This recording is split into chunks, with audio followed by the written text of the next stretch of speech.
ko lang po galing opisina. Nakasando pa nga po ako pagpunta rito.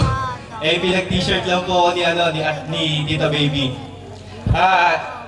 Muli po isang magandang gabi po sa ating Kapitan Sergio Manaring. Taga rito po ako Siguro po hindi niyo po ako nakikita kasi malimit po akong wala sa bahay. Kapitan Sergio, magandang gabi po sa ating pong kagalang-galang na Mayor Manding Maligaya. Kakamayan ko po muna, baka po hindi kilala pa.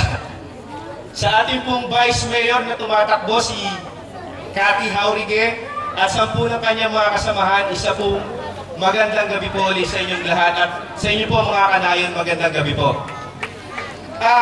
Actually po, nilaksan ko ang loob ko upang patunayan na kanina po hindi ko po narinig yung sinabi ni Mayor Maligaya tungkol sa kanyang mga scholar.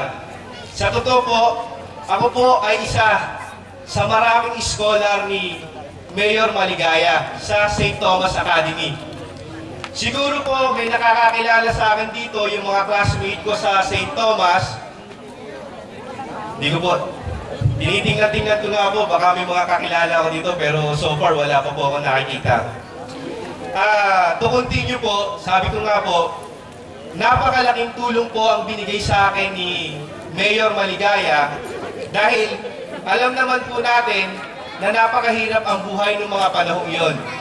Ako po, ang ama ko po ay isang tricycle driver at siguro po sa tulong na rin po ng panalangin, sabi ko nga po sa sarili ko, kung kaya ng iba, kaya ko rin. Kaya po, nagtyaga po ako mag-aral noon. Elementary, sabi ko nga po nung mag-high school ako, baka sa San Pedro o sa Biga na lang, sa public school ako pumasok. Pero, nabigyan po ako ng pagkakataon. Actually po, medyo mahirap din pumasok sa scholarship ni Mayor Maligaya dahil may minamaintain kaming grade noon. Kapag bumagsak ka ng lineup 7, hindi ka na-qualify.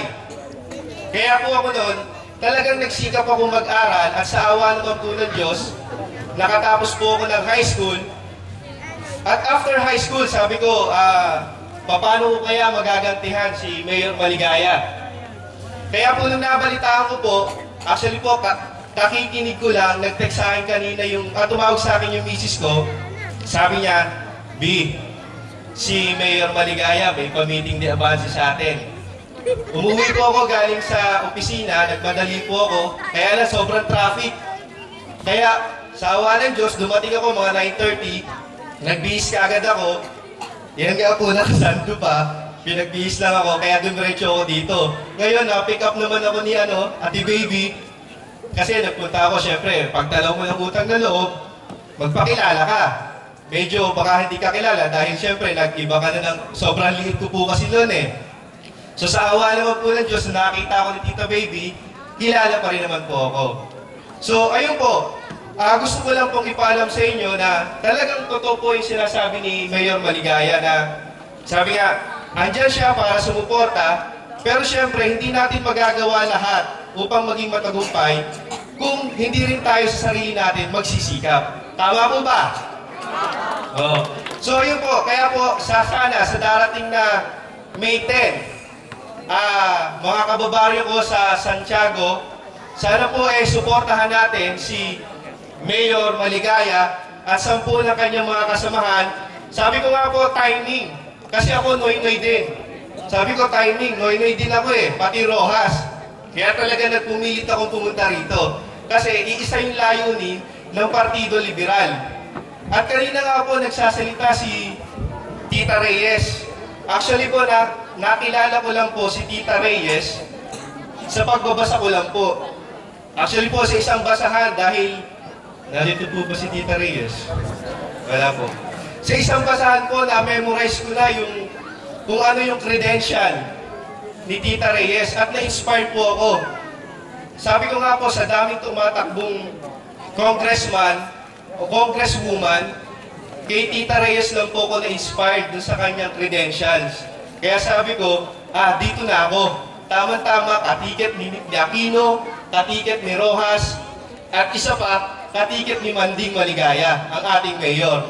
Kaya po muli, sana po sa May 10, pagsama-samahan po nating iboto ang grupo ni Mayor Manding Maligaya at lahat po ng Liberal Party. Maraming salamat po.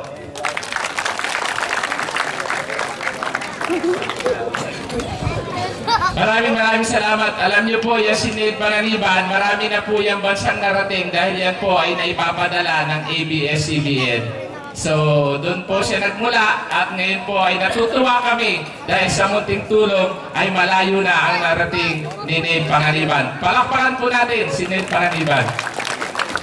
Ngayon naman,